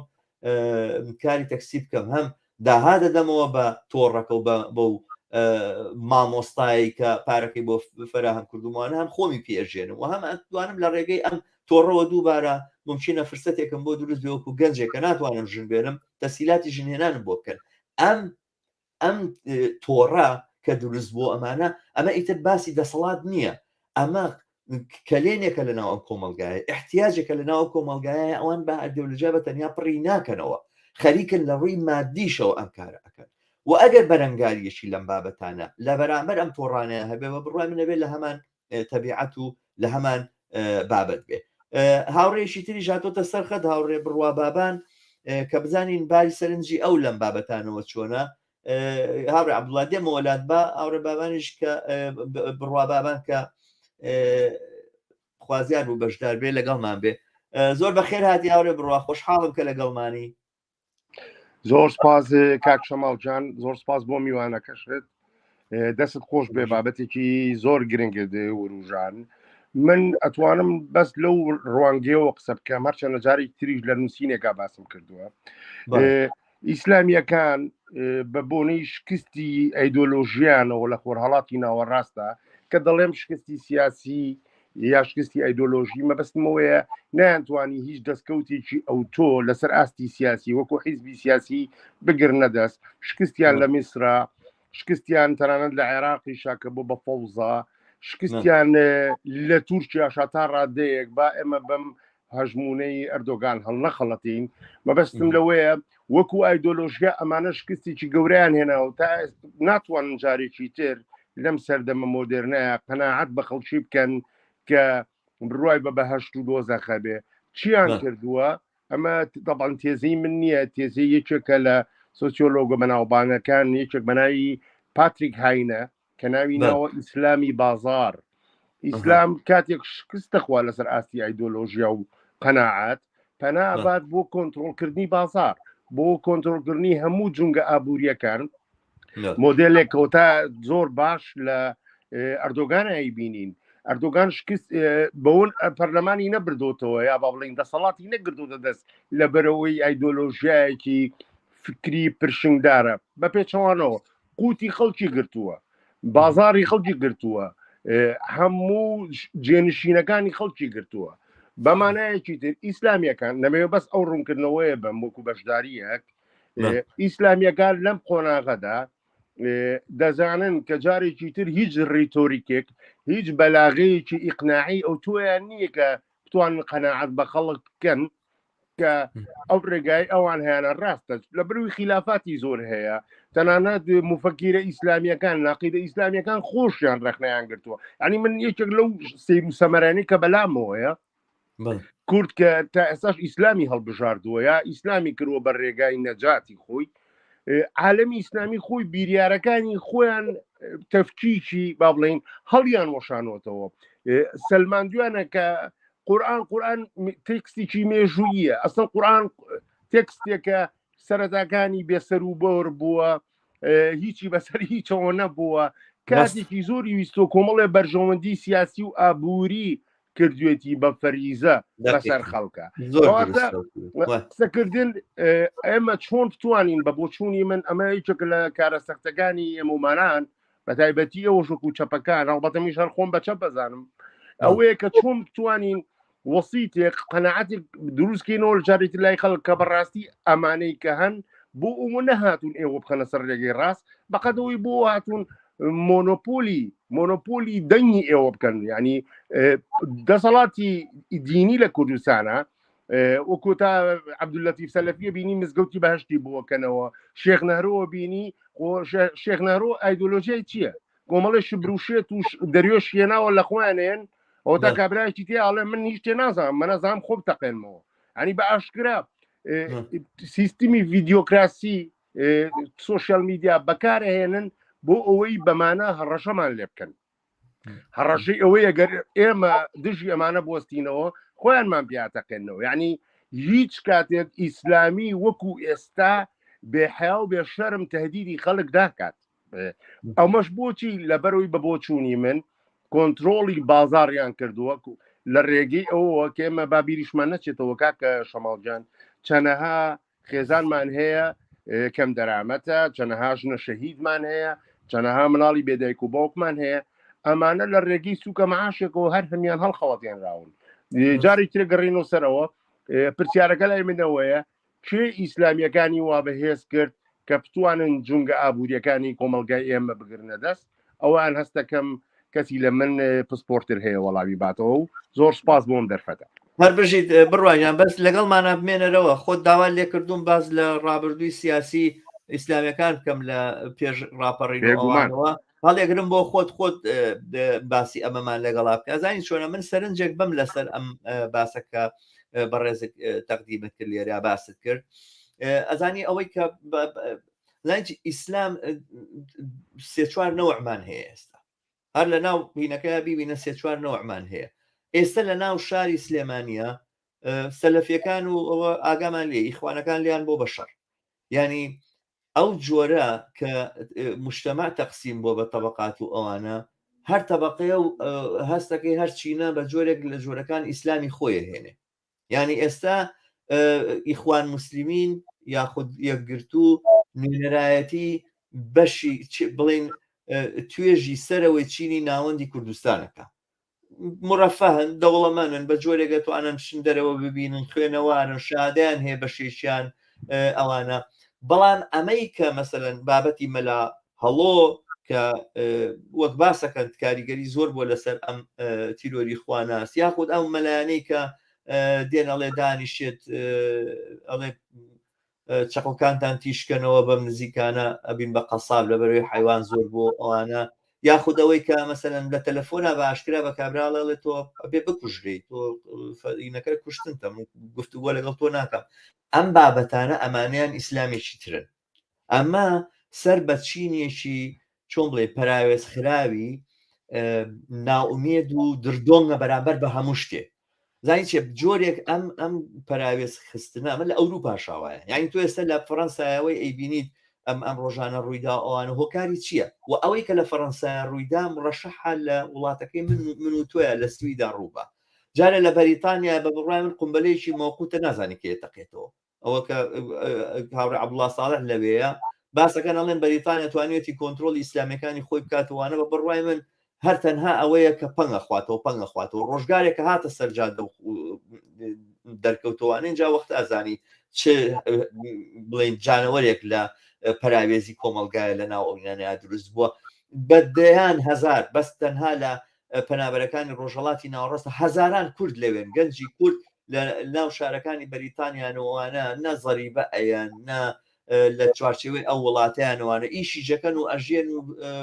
هاتوچۆی مزگەوتەکەن و دانیشت و خەریکن ئەو ئەڵقانیان بخۆیان دروست کردووە ئەم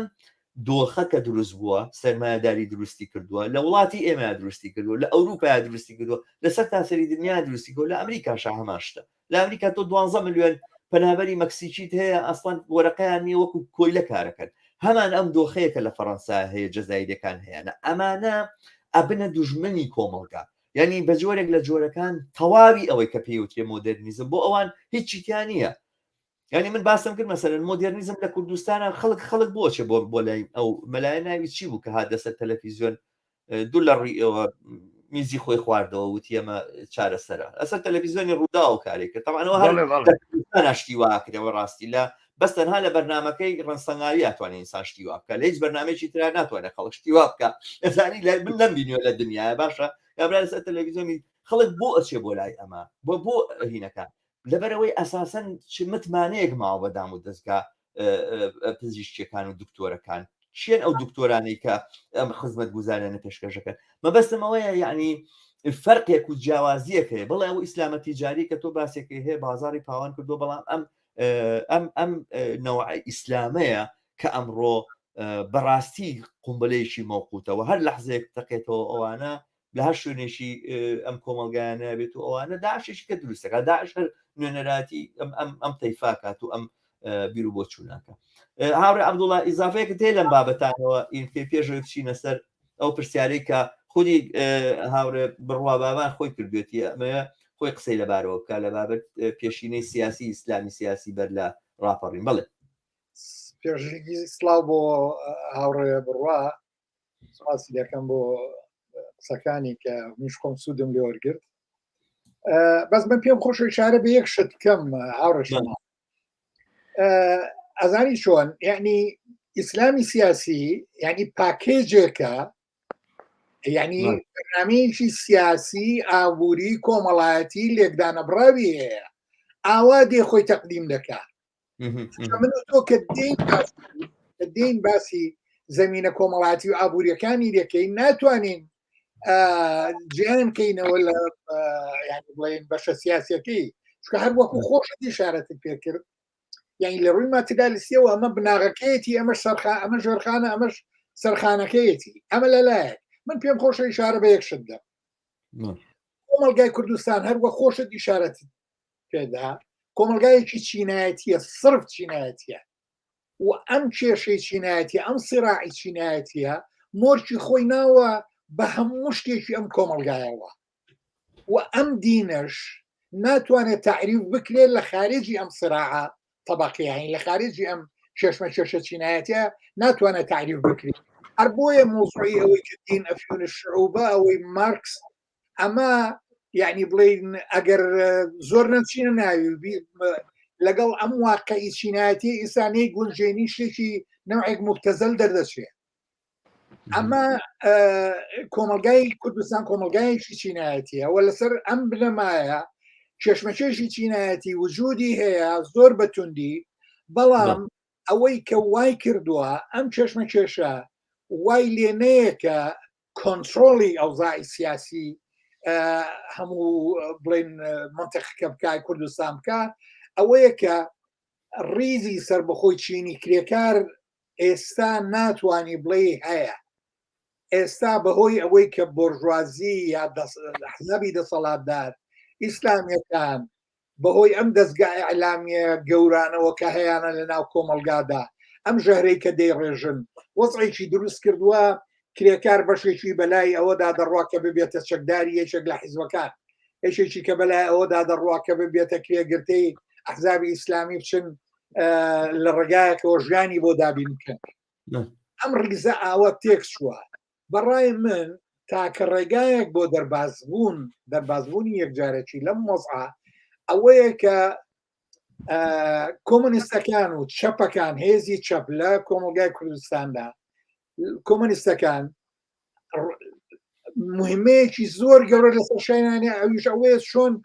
ئەم سەفە چینایەتیە لێک جیاکەنەوە نێڵن بەرژەوەندی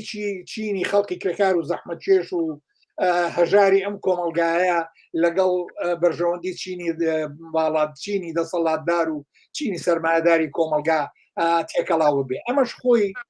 ڕێگایەک نییە بڵێ بە گوڵ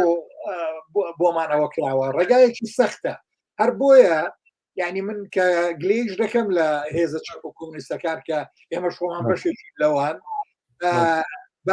لێرەشەوە ئێمە باسی ئەوە بکەین ئەم ڕێگایش خۆی ڕێگایەکی زۆر قۆرتوپیس و هەوراز و نشێوی هەیە پێویستی بە پشو درێژی هەیە پێویستی بە دۆزینەوەی ئەو وەسائلی خەبات هەیە بۆ گەیشتن بۆ ئامانجا بەڵام لا تەحیلی ئەخیردا بەڕای من تاکە ڕێگایەک بۆ دەربازبوون لەم کێشە و لەم ئەو زعی کێسا ئێمە تێکەوتوین هەر ئەوەیە کە یەکڕێزی خەباتی چینی کرێکار و خەڵکی زەحمەتکێش و ئاسۆدارکردنی بە ئاسوێکی سۆشیالیستی ئەمە تاکە ڕێگایەکە بۆ نەجات جا ئەمە ئیتر لەمڕۆ دەستی پێکرێ دەستی پێکراوە نەگەیشتۆتە جارێ ئامانجی خۆی بەڵام کۆمەلگا ئەمە بمانەوەی نەمانەوێ ینی بڵێ مێژوو هەر ئاوا ڕەوڕەوەی مێژووە ئاوا دەڕواژە مەگەرەوەی کە بەشەرەکان هیچ دەخالەتگەریەک نەکەن لە وەزع هەر بۆیە من زۆر ڕەشبین نیم بەوەی کە دەسەڵاتی ئیسلامی سیاسی ئەگەرچی ئەمڕۆ بە جۆرێک لە جۆرەکان سەری هەڵداوەتەوە بۆ مانای نییە کە بتوانێت لە درێژماوەدا ئەم دەسەڵاتی خۆی پایدار بکات و ئەفغانستانێکی کەمان بۆ دروست کاتەوە داین چۆنە هاوڕا بڵام مشکلەکەی ئێمە لە کوردستانە ئەوەیە کە ئیسلامی سیاسی ئەم فۆرمە لە ئیسلام لە دەسەڵاتە نییە بەڵام هەیمنەی هەیە شتێک هەیە هین مەسەلەن گرامشی بەکارێنێتەوە ئەوانە باسی هەیمنە لەسەر ئاستی کۆمەلگایە یعنی تۆ ئایدیا و فکرەکانت لەم پەراوێزانەیە ئەو جێگانی کە ئەم جۆرە ئیسلامە هینی تایە هەیە قودرەتی تایە هەیە و دەسەڵاتی تایە هەیە ئەم جێگایە ئەو جێگایانەیە کە مەفروض وایە چەپ و کۆمونیزم تایە گەشە بکە ینی بۆ نمونە هەر لە کوردستان ناڵێم لە وڵاتەکانی دەوروبەر ببینە مەسەلەن لە هندستانەوە تاکو مەسەلەن ئەندەنووسیا ئەوانە ئەو شوێنە یا تامیسر ئەو جێگایانی کە خەڵک ئاوا دەست و پەنجە لەگەڵ هەژاریان نەرمەکەن لەگەڵ برسێتیان نەرمەکەن مەفروض وایە جێگایەک پێ بۆ سەرهەڵدانی جۆرێکی ئاعترازی کۆمەڵایەتی بەڕووی ئەم سیستەمەیە بەڵام ئەبینیت کە ئەو جێگایە کە ئەبێت تۆ وەکو خەڵکێکی خوازیار بە ئایندەیەکی باشترتیایە بەهێزی چەپی کۆمونیستی سۆشیالیستی هەرچێک هەر چۆنێک خۆمان ناو بنین لەو جێگانەیە لە بری ئەوانە ئەم فۆرمەلە لە هەیمەنە هاتۆتە پێشەوە یعنی ئێستا بۆ نمونە لە ئەو شوێنانی کە باسم کرد لە ساوپاولۆ ئەو عسابەی کە لەوەیە مەسەلەکەی هەرتەنها ئەوە نییە کە لە ڕووی فکری ئەوانەشەوە زاڵە یاخود لە ڕووی ئایدۆلۆجیۆ زاڵیش عسابێکی تاوانکاریە و خەریکی دەرمان فرۆشتنەوەوانە بەڵام بێوەژنانە ئەیە مناڵی هەتی و ئەوانە سەرپەرشتیەکە پێداویستیەکان و ئەوانەی کە مەسەوەی کە سۆشیال قەرار وایە مەسەر لە سویدا بیدا بە خەڵکێکە فەقیرەوان لەوێ فەراهەمێکن هەر لە ڕێگەی ئەم دەرمان فرۆشەوە ئەمانەش ئەم تۆڕانەش خەریکن ئەم کاراکەن بەرەنگاربوونەوە لەگەڵ ئەمانەیە دروستە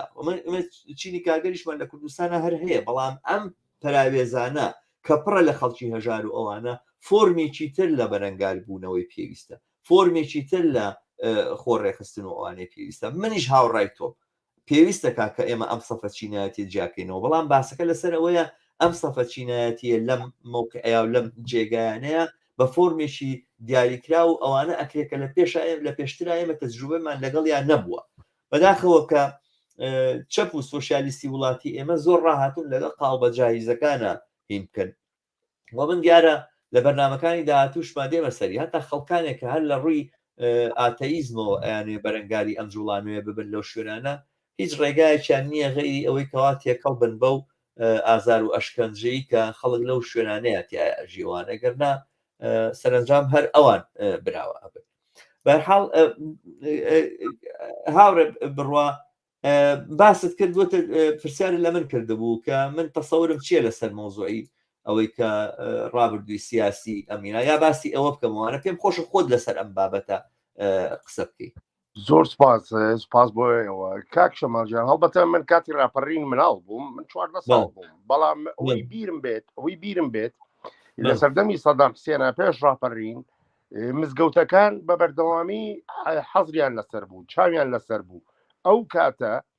کاتە حیزبی بەعەز لە یەک شتە ترسا لە تەنزیمات و لە کەسانی حیزبی داعوە لە کوردستانە لە مزگەوتەکانە بێن و چەندین کەسی ژوا بزانم بەسەرەوانە گیراون بە هیچ شێوەیەک هیچ ئایدۆلۆژیەکی ئیسلامی وەکو حرەکەی سیاسی لە کوردستانە بوونی نەبووە بەڕاستی. دووەم کە ڕاپەڕین ڕوویداوە بە بۆنەی هەژمونی گوتاری ناسیۆنالیزم و سەر بەخۆی لە کوردستان ئەوەی کە زاڵ بوو تا ئەو سادەش جگە لە کۆمۆنیستەکان نەبێت چکۆ من خۆ ماڵمان لە سابوونکەران بووە لە یەکەم ڕۆژی ڕاپەڕینەکەەوە ئاگام لی بوو من مامی شمێچێک بۆ لە کۆمۆنیستەکان کە بەشداری تیا کردووە زۆر ئاگادار بووم ئەوەندەی کۆمۆنیستەکان کارابوون من هیچ ئیسلامیەکم نەبینیوە ئیسلامی ئەسڵ هەر وجودی نەبوو لە ڕاپەڕینە ئیسلامیەکان لە قۆناغێکە هەیەن کە یەکێتی و پارتی لە دژی یەکتری بەکاریانێنن لە کاتی جەنگی ناوخۆیە ئەگەر ئێمە بیرمان بێتەوە وەکوتم سەردەمی بەعەس ئەگەر ترسێکە بووە لە ئیسلامی ترسە بوو لە حیزبی داعوە یعنی واتە هێزانەی کە ئێرانی جوڵانن لە ترسی ئێران یا شیعیان هەبوو هێزی کوردی هیچ کات هیچ مەترسیەکی بۆ سەر هێزی سیاسی لە عێراقا نەبوو یا بتوانێت چالاکیەکی هەبێ بتوانێت خەڵک تەسبیب بکە نەخی بە هیچ شێوەک بۆیە من ئێستا گاڵتەم لەیەکە جەماعەتی وەکو ئەبوو بەکر کاروانی و سەلاحەدین بەهادین وانە خۆیان وەکو نازانم وەکو گرامشی و ڕۆزا لۆکسەمبۆرگ باسەکەن کاتی ئەوان تەنزیماتیان نەبووە وجودیان نەبووە یعنی بە فعلی وجودیان نەبووە هەرکاتی ئیسلامی بە بۆچوونی من لە ڕاپەڕینە کاتێ دروستە بێ کێتی و پارتی لە دژیەک بەکاریانێنن حرەکەی دووەم لە غیابی دەسەڵاتێکی با بڵین مرۆڤ بە خێوکەردا یا با بڵین دەسەڵاتێکی ئابووری کە ئابووری ئەستۆ بگرێ کەمە قوتی خەڵکی بۆ گرنگ بێ کە بۆیە کێتی و پارتی بیان کردە لەو فەجوەیە حرەکەی با بڵین ئەو کاتە پیانە و ڕابطەی ئیسلامی ئەوان گرنگ بوون ئەوان دروست بوون چیان کرد ئەوەی یەکێتی و پارتی مێردەکانی بەکوشت ئەوانە چوون لە ژێرەوە معاشیشان بۆ مناڵەکەی و بۆ شنەکە ئەبڕیەوە بە مەرجێک کە حیجابێ با بەسەریە ئەوان یەکەم جار لەوە دەستیان پێکرد یەکێتی و پارتی وەکو فەزاعەیەک وەکو داهۆڵێک بەکاریان هێنا بۆ دەنگی ئازاد چونکە بە بۆچوونی من یەکێتی و پارتی لە ژیانیانە دژی دەسەڵاتی ئیسلامی نەبووم چونکە هەمیشە هەستیان کردووە ئیسلامیەک زۆر باشترە لە هێزێکی کۆمۆنیست بیریشمانەکە نەوشیروان چۆن پەلاماری هاوڕێکانمانیە و چەند ڕندانە کوشتنی ئەوان هیچ کێشەیەکیان لەگەڵ ئیسلامی سیاسیان نەبووە بۆ چونکە هەمیشە وەکو فەزاعەیەک لە دژی دەنگی ئازادی خۆ بەکاریان هێناون هەموو کاتێک ڕەخنەیەکی تۆزە ڕادیکاڵانت لە حیزبی ناسیۆنالیستی کوردی بگردە بەوەی ترسانی ئەیوو من باشترم یا مەلاکرێکار من باشترم یا نازانم چی کەواتە ئەمان وەکو فەزاعەیە جاریان پێکردن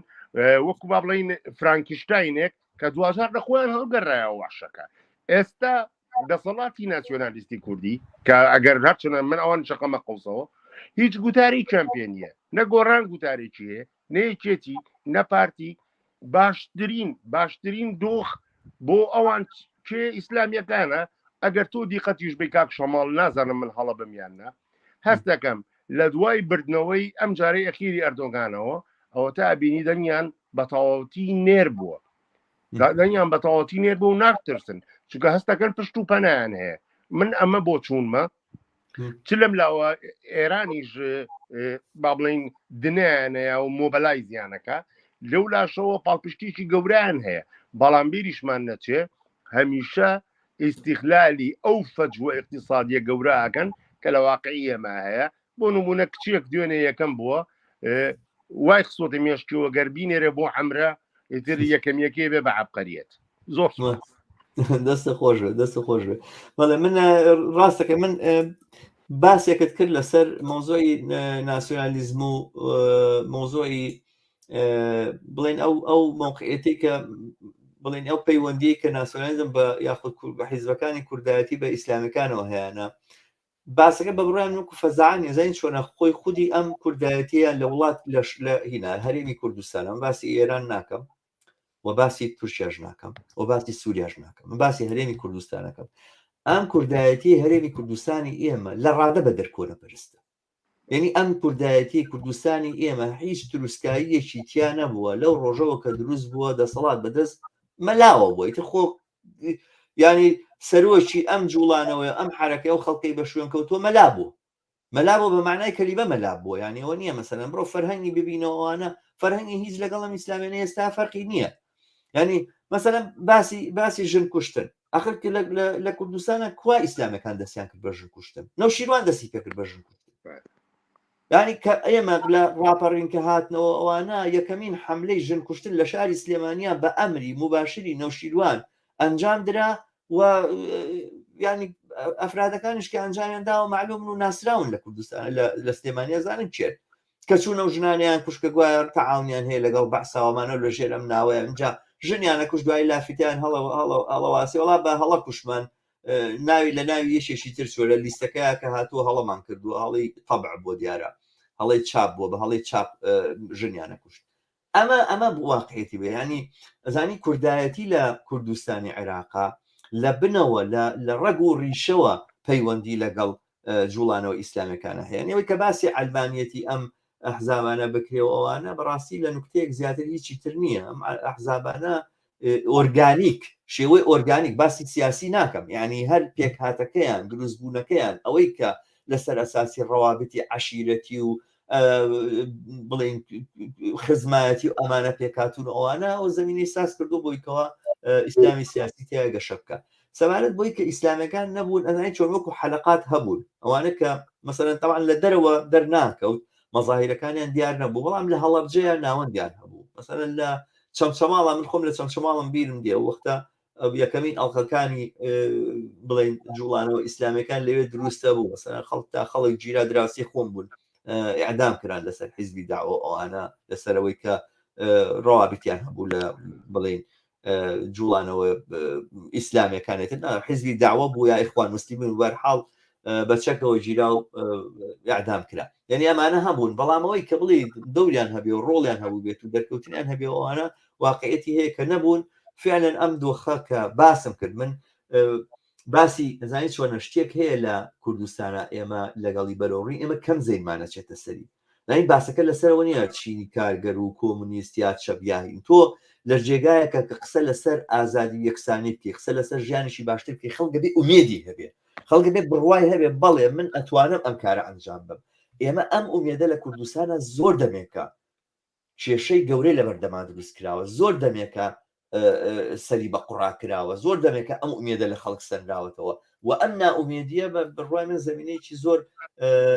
سادەیە بۆ زمینەیەکی زۆر فەراهەمە بۆیکەوە ئەم جۆرە بیر و بۆ چوونانەتیایەتە شەنە بکە بەرحاڵ هاوڕیانێکی زۆر لێرە کۆمنتیان نووسیوە من دیارە سپاسیانەکەم کە بە کۆمنتەکانیان بەشدار بوون ئاوڕیانێک هەن کۆمنتە نووسن لەواچی قسەشیان هەبێ ئەگەر بیانوێ بەشدار بن من ئەتوانم لیکەکەیان بۆ بنێرم هەر بە قسەش لەگەڵمانە بەشدار بن بەڵام یەکێک لەو شتانە کە لێرە هاتووە ئاوڕێ محمود عوسمان قسەیەکی کردووەڵێ ئەوەی وتت هەمین ڕاستە بەڵام خۆ سەرخانیش لە هەندێک جار دەبێتە هۆیەکی سەرەکی بۆ گۆڕانکاری ئیتر ئیجابی بێت یان سلبی وەکو ئابووری گوزەرانی خەڵک کار دەکاتە سەر کۆمەلگا هونەر ئاین زانست تا دوای ئەمانە هەمووی ڕاستە دروستە دقیقە بەڵام باسەکە لەسەرەوەی ئیترەوە نییە کە گینەشی پرسیارە ئەو پرسیارە قەدیمیە هەیە کە وەکو پرسیارێکی فەلسەفی تەرحاکرێ هێلکە لە مریشکەیە مریشک لە هێلکەیە ینی باسەکە سەرنجام ئەگەرێمە وەکو خەڵکانی ماتریالیست بیر بکەینەوە ئەو دۆخە ئابووریە یعنی دۆخی ئابووری چۆن بڵێم نەک هەر ئابووری اقتصاد و ئەوانە کولەن هەموو ئەوەی کە ژیانی مادی بەشەرە ئەوەی کە گوزەرانی بەشەرە ئەمە زۆرتر تهدیدی ئەوەکە ئینسان چ بیر و بۆ چوونێک هەڵەبژێرە بیر و بۆ چوونەکان هەبوو خۆ ئیبن تەیمیە دوێنە لەدایک نەبوو کتێبەکانی هەبوون و مەلاکانی ژناسیوانە زانیوانە بەشیان شاردەوە ئینا ناکرد من بیرم دێ نازام ئێوەتان بیرەیان ناو ڕۆژە بەم پرسیارم لە یەکێک لە میوانەکانی بەرنامەکەی پێشون کرد باشە عەبدولخالق معروف چی وتبوو کوشتیان عەبدولخالق معروف دووسێ ئاەت و دووسێ مەسەلەی هێنا کە لەناو کتێبی حەدیثە هەبوو کەس باسی ناکرد کەس نەیبیستە بوو نەیزانی بوو هێنای کردوتی ئەمەیە لەسەرەوە کوشتیان یعنی ئەو وەختە ئەم فۆرمە ئەم ڤێژنە لە ئیسلام و ئەوانە شاردەوە نانێڵا دەرکەوێت لەبەرەوەی کە هەر کەسێک باسی کردای ئەوانە بە جۆرێک و فەزیحەت ناسرا بوو بەڵام ئێستا ئیتر خەڵگە چێ ئەمە ئەم تێڕوانی ناهەڵە بژێرێ ئینسانە بێ بۆی بۆزان بێکارەکەی چیە بە بڕای من دووبارە ئەبێ لە هۆکارە مادیەکان بگەڕین بۆ لە هۆکارە مادیەکان بگەڕین بۆەوەی لە ڕێگەی هۆکارە مادیەکانەوە چارەسەریکی خۆ ناکرێت فکرمان لای ئەوە بێ بچین یەک حملەی ڕۆشنبیرکردنەوە بکەین و خەڵک ئاگادارکەینەوە لەسەر ماهیەتی ئەم دینە و مەسەر تێکستەکان چۆن هاتوون و قسەکان چۆن کراونەوەوانە بۆی کە خەڵک بە لایەکی باشترا بڕوە بە بڕای من بەو ئەندازەیە کە خەڵک ئومێد پیاکا بۆی کەوا خەباتەکەی بەسەرکەوت نەگا بەو ئەندازەیە کە خەڵک ئەتوانێت دامەزراوەی وا دروستکە دیفاع و داکۆچی لە مافەکانی خۆی بکە بە ڕوانگەیشی ئینسانیەوە بەو ئەندازەیە لە ئەم ڤێژنە لە ئیسلام دوورەکەنەوە بە ئەندازەیە ئەو ئیسلامە ئەچێتە ژێر پرسیارەوە نەک بە پێچەوانەوە ئەمە دیارە هەرچی ئەو کەسانەیە کە واقعەن لەم بوارەیە دیفاعن لە ئەم ژیان و گوزەرانی خەڵک هەیە کۆمنتیشی تر بەشی زۆری کۆمنتەکان ڕێز و سڵاون زۆر سپاس و هاوڕێیاراکەم کە بەشدارن لەگەڵمانە داواشیان لێکم لە ڕێگەی خوانەوە ئەم بەرنامەیە شێکن بۆی ژمارەیەکی زۆرتر لە هاوڕێیان بەشدار بن لەگەڵمانە بەرحاڵ هەر دووبارە هاوڕێ محمود عوسمانە دووبارە لە ڕێک وەکنەوەتەکان کە کۆمیستەکان دەسەڵاتی نەبوو بەڵام تا ڕادەیەک کۆمەنەی هەبوو دروستە ئێمە لە نەوەتەکانە سەرەتای نەوەتەکانە دەسەڵات بە دەستێکی تو پارتی و بەڵام لە گەڕەکەکانە لە ناو خەڵکە ئەوەی کە تەمسیلی مواجهەیە کرد لەگەڵ یەکێتی پارتیە بەشێک کۆمونیستەکان بوون ئەوەی کە هەوڵێدایەتی بێکاران دروستکات و ئیمکان کۆمونیستەکان بوون کە بە بڕای منە بێ بگەڕینەوە بۆ ڕۆژگارەوە ئەو یەشێتی بێکاران و ئەو جۆرە لە مواجهەکردنی هەژاری کە ئەمانیز مواجهەکەین ئەوانە دەست پێ بکەینەوە بەرحاڵ هاوڕیان ئەگەر ملاحەزەیەک هەیە شتێک هەیە هاوڕێ عەبدوڵڵا ئەتوانیت بفەرمی باشە سپاس دەکەم وەڵام من لەسەر دوو مەسەلە پێم خۆشە بەکوتی هەندێک ڕوونکردەوە بدەم دین و کوردایەتی تاریخ پێمان دەڵێ هەمیشە ئاین ئاخری سەنگەری دەسەڵاتدارە ستەمکارەکان و زۆردارەکان بووە ئەویان بۆ بردووە بۆەوەی عەرشی خۆیانی پێ بپارێزن ئەمە زۆر بە ئاشکرا ڕەنگە هاوڕایانێک یا کەسانێک کە لەو تاریخەدا ژیاون لایەن ڕوونە سەدام حوسێن کاتی خۆی کە ئاخر و ئۆخری ڕۆژەکانی حکومڕانی خۆی بوو حملە ئیمانی ئیعلان کرد کە ئەڵێ هەر کەسێک کە قورعان هەمووی لەبەر هەتا ئەگەر حکمی ئەدامیشی لەسەر بێ دەکرێت ئەمە ئەو ئەمجا دەی کوڕی بەردایە گیانی ئەم کۆمەلگایە بەدەیان و بە سەدان ژنیان سەر بڕی کە لە سەرەکانیان بە بەردەمی دەرگاکانەوە هەڵدەواسی و بەناوی ئەوەی کە ئەوانە لە فرۆشیان کردو و لە ناو دوو کەوانەدا ئەڵێم ینی بێڕەوشیان کردو لە ناو کۆمەلگادا هەر بۆ ترسانی خەڵک و بۆی کە پاسێک دەنەوە بە ئیسلام و بە دین لەبەرەوە دین هەمیشە ئەو سەنگەرەیە کە ئەم دەسەڵاتدارانە لە ئاخری ڕۆژەکانیاندا هەڵبەتە هەمیشە بە درێژایی ئەوە هەر پێویستیان پێیەتی حتا ئەگە بگەڕێنەوە بۆ قەڕنی مەسەلەن حەفدە کەنیسە چۆن بۆ وەزعی لە ئەوروپا وە چۆن کەنیسە دیفاعی لە سیستمی فیۆدالیزم کردووە ئەو کاتە کە ئەم سیستمە بەرەو کۆتایی ڕۆژوە و دەسەڵاتدارانێک کە خاوەنی ئەم سیستمە بوون ئەمجا بەنسبەت کوردایەتی ئەوم پێم خۆشە باسی ئەوە بکەم ئەم کوردایەتێت دەمامچێکی بەدموچاوە بوو ئەم دەمامکە کەوتووە تازە ئیتر هیچ کەسێک ئەمڕۆ لە کۆمەلگادا بەوە هەڵناخەڵەتی ئاوی چەشنی کەوسەرە و بەردیوە گەوەرە و بەردەکەشیان برد بۆ خۆیان ئەوەی کەماوەتەوە ینی بێبەشی فەقیری هەژاری ئەمە بۆتە بەشی ئەو خەڵکە لەبەرەوە ئەم شعارە زەبەلاحانەی کە وەختی خۆی خەڵقان پێفریۆدا ئەمە کوردبوونەوە ئەمە کوردستانەوە ئەمە بە ساقی کوردستان بوو ئەمە کوردستان یانەمانە و نازانم چی ئەم شعارانە ئەمڕۆ قڕانێک ناکە بەڕاستی قڕانێکی قەڵب ناکە زۆر باشکرا بۆمان دەرکەوت کاتێک کە ئەم ڕێکەوتنە بوو لە بینی حکوومەتی هەرێم حکوومەتی بەغدا لەوەی کە نەوتەکە ڕادستی بەغدا کرایەوە چ خۆشحاڵێکی من خۆم لە سلێمانی بوو یعنی سرد بە هەر کونێکدا دەکرد خەڵک زۆرارە زۆری پێ خۆش بوو ئەمە نیشانەیە وەیە کە هەر باش بوو تەڵقەتەنوریان هەڵنەیە لە خۆشیە ئەم کوردیاتی ئەلانی ئیفلاسی خۆی کردووە تازە ئەو دەمامکەشی لە دووچاو هاتوۆتە ینی سکوتی کردو و ئەو قیناعان نەماوە بە دووچاویەوە ئیتر تازە بەڕای من کەس بەو تەپڵە هەڵناپەڕێ و ئەمەش خۆی یارمەتی دەرێک بۆ بۆی کە ئیسلامی سیاسی جارێکی دیکە دیسان لە ناو کۆمەلگادا جووکە جوو بکات و سەر دەربێنێتەوە ڕاستە داڕ عەبدوڵڵا من لەسەر ئەو بابەتە کە باسی پەیوەندی بینی ئیسلامی سیاسی و بڵێن ناسیۆنالیزم بەگشتی زین چۆنە ناسیۆنالیزمی کورد لە کوردستانی عێراقا بە جۆرێک کۆپیەکی ناشرینی ناسیۆنالیزمی عەرەبە ینی ناسیۆنالیزمی کورد تێزێکی دیاریکراوی نییە کوردایەتی تێزێکی دیاریکراوی نییە تەواوی تێزەکانی هەستەکەم ئەوە نیە ئەم ڕۆشنبیر و ئینانەی کە پارتیان دروست کردووانە جۆرێک تێگەیشتیان لە سەرنەتەوە ئەوانە لە ساتع الحوسرێ وەرگرکە وەختی خۆی لە ئایدیا و شتەکانی لە عێراقا بڵاوە کردەوە ئینجا ناسیۆنالیزمی عەرەب ئەساسەن لە دوای بینەوە لە دوای ئەوەی کە دەوڵەتی عوسمانی ڕووخا ڕاستە و خۆ پەنای بردەوە بەر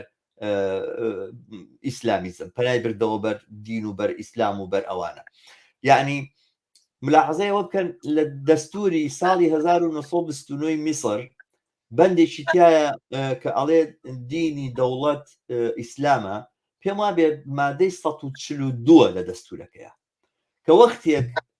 جەمال عەبدولناسر کە بە عەلمانی ناسراوە گوایە دژایەتی کردووە لەگەڵ ئیسلاموانە کە وەختێک جەمال عەبدولناسر و زوبات الئەحرار لە میسر دەسەڵات دەگرن ڕاستەوخۆ ئەم بەدە دێنە سەرەکەن بە بەندی دوو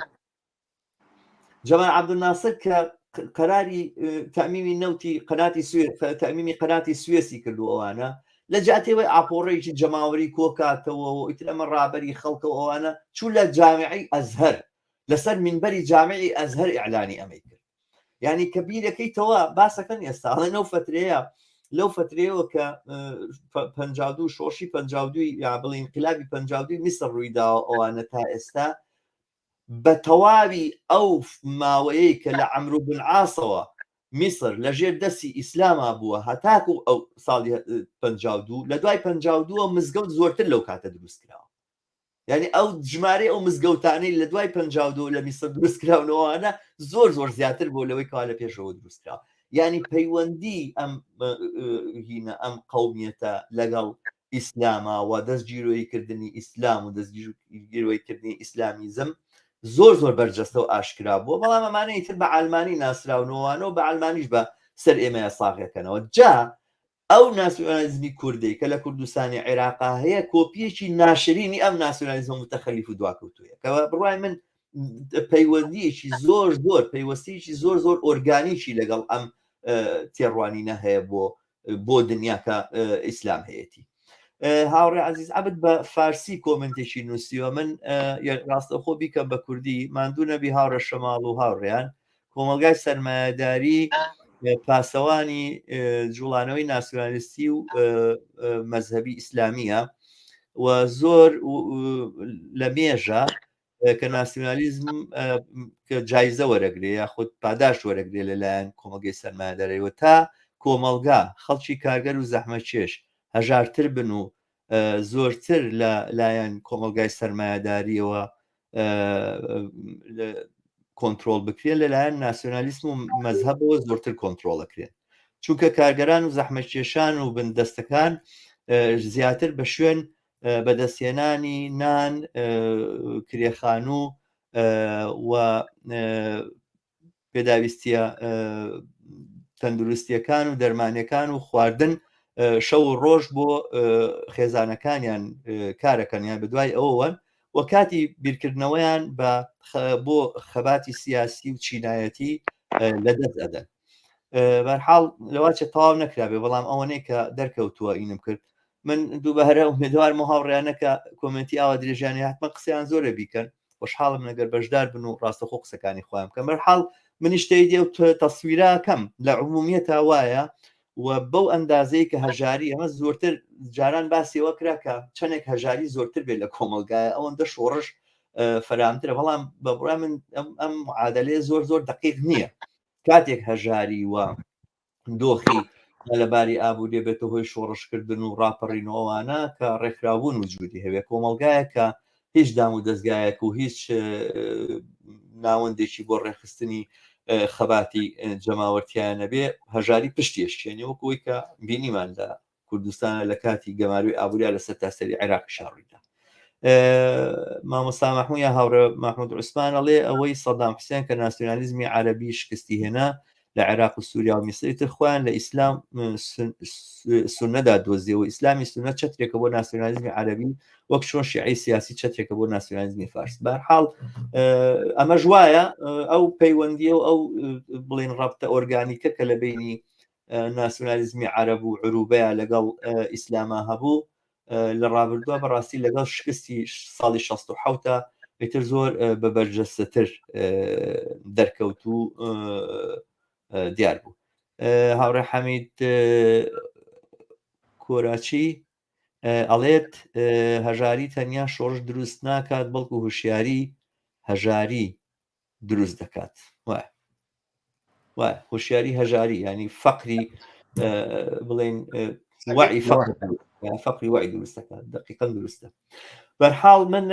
باسەکە وازانم بەرەوە کۆتایی چووە ئەگەر هاوڕیانێکی تر نانوێ بەشدار بن. من دو قسە بۆ ئێوە بەجێڵم لە سەرەتا هاوڕێ بڕواگە شتێکت هەیە بڵێ دوایەوە هاوڕێ عەبدوڵڵا بۆی باسەکە کۆکەینەوە. بڕای من بەوەندەی کە بەرنامەکەمان فرسەتمان پێدا لایەنەکانی ئەم باسەمان پۆشان بە ئومێدەوەی لە بەرنامەکانی داهاتوە لایەنەکانی تریشی باسکەین. فەرموو.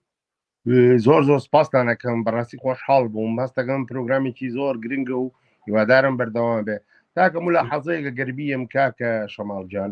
هەر ئەوەیە وەکو ینی خۆت زۆر قسەت کرد بەڵام ئەگەر دیقەت بی لە دوای ڕووخانی سەدام حوسێنەوە گەڕانەوەیەکی زۆر عەجیب هەیە بۆ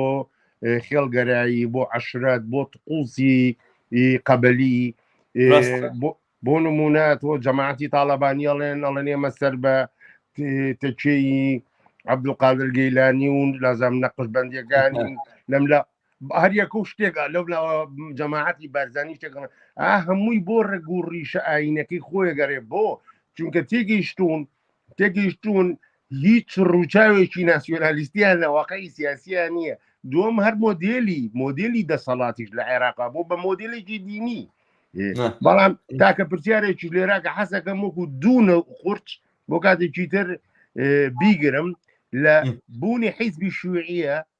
کە بودجەی هەیە و ئەو ناوەزلەی پەکەکە وەک پارتی کرێکارانی کوردستان چیان بۆ کرێکار و زەحمەت چێش کردووە ڕەنگە اقتراح بێ بۆ پرۆگرامی تر زۆر سپاس. بەرحاڵ ئێمە لە خۆمان خۆشمان لە ڕەخنە ناپارێزین ئێمەش لەپاڵ ممکنە وەکو کۆمونیستەکان ئێمەش لەپاڵ حیزبی شووعی و پەکەکەیە جێگەی ڕەخ نەبینەوەوانە. بەرحاڵ ئەم قسانە دروستن ئێمە پێویستمان بەوەیە ئەم دۆخە ڕەخ نەبکەین. ئێمە پەیوەستە نین بە بانگەشەکردن بۆ دیدێکی زۆرتر ئەم بەرنامانەی کە منێکم مەبەست لێ دیتنەوەی ڕێگایە بۆ بەرەنگاربوونەوەی ئەم دۆخەنا لەبارەیەکە لە کوردستانە دروست بووە. بەرحاڵ دێنە سەرەوە بابەتانە دەستیشی خۆشوێ سەرنجێکی دروست بوو حتمما جێگایەکەینەوە لە بەرنامەکانی داهاتوە. هاوڕێ عەبدوڵڵا فەرموو ئەگەر دواوتت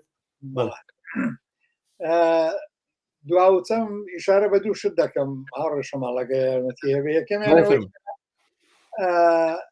وەختی خۆی گۆڕان چۆن سواری شەپۆلی ناڕەزایەتی خەڵک بوو ئەم بزوتنەوەی قوددا و تێشی شکاند و خۆشی ساوە بۆتە پاشکۆی ئەم دەسەڵاتدارە ئەم دەسەڵاتێک ئێستا لە کوردستانە هەیە.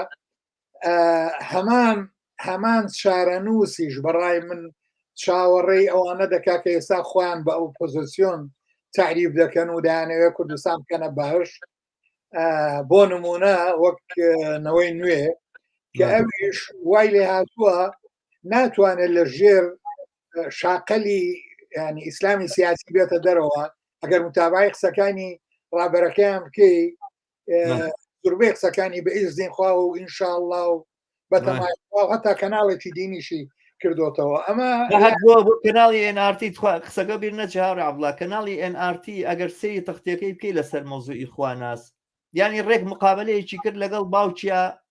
ملەخەسی مقابلەکە لە ئەخیرەکەی ئەوە بوو ئەگەر خواناس کفری کردوێ حەق بۆ کوژرێ بەڵام لەبەرەوەی کە کفری نەکردووە حەق نەبوو کوژرێ هەموو ئەو شتێک کە پەیامی کە ئیدا ئەوە بوو ینی زۆرتر تەشریعدان و پاساودان بوو بۆ کوشتنی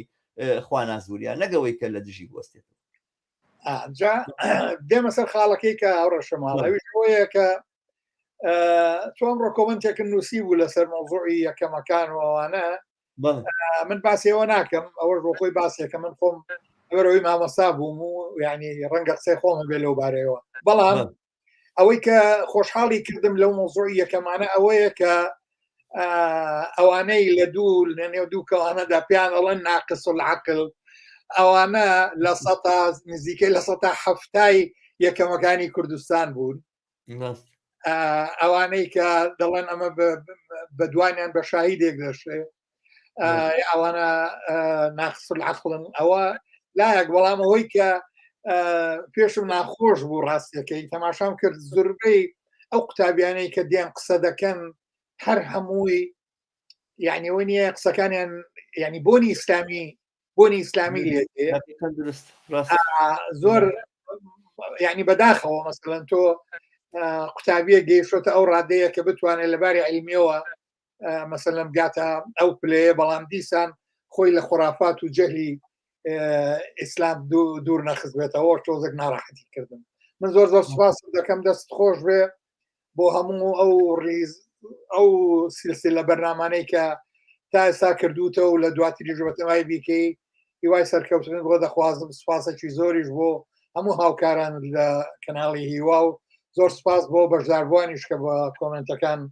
بەشداریان کردو من کۆمنتەکان هەروانێک کە تۆ دایدنی ئەوانە دەبینم دەستان خۆشی زۆر سپاس دەکەم بەس بۆ خۆشی بڵێم هاوڕێ عەبدوڵڵا هاوکارم نییە لە کەناڵی هیوا هەموو یا ئازیزانی وەکو ئێوە نیا بینەرانێکرد خۆم تاقی تەنیان بەڵامی تر بەردەوامین و واز دایانین پێسچمەین بەرحاڵ دەستی ئێوەش خۆش بێ زۆر سپاسانەکەم من دووبارە یەکەمەوە ئەم بەرنامەیەم وەکو لە عینوانەکە لە سەردێڕەکەی دیارە زەمینە کۆمەڵایەتی و ئابوووریەکانی هەڵکشانی ئیسلامیزمە باسی سیاستمان نەکرد باسێک و بەرنامەیەکی تایبەت لەسەر دۆخی سیاسی کوردستان کاریگەری ئەحزابە سیاسیەکان بەڕاست و بەچەپەوە لەسەر ئەم هەڵکشانەی ئیسلامیزم باسەکەین و ئومێدەوارم کە بینەری بەرنامەکانی داهاتوشمان بن بینەرانی ئازیز ئێوەی ئازیزی ژەگەر پێتان خۆش بێ بەشدار بن زۆر جێگەی خۆشحاڵی و پێشوازی لەکەم بەرحاڵ دەستان خۆش بێ دووبارە ئێوەش ماندوو نەبن بینەرانی ئازیز تاکو یەکتر دیتنەوەیشی تر و بەرنمەیەشی تر لەم بەرنامانە کە سەبارەت بە هەڵکشانی ئیسلامیزمە لە کوردستان و بۆ ڕێزگرتن لە یادی خواناس وریا ئەم زنجیرە بەرنامەم بڕیاردا پێشکەشی بکەم تا یەکتردیتنەوەیەکی تر بە شادی و کامەرانی تا دەستپێرم هەر بژین.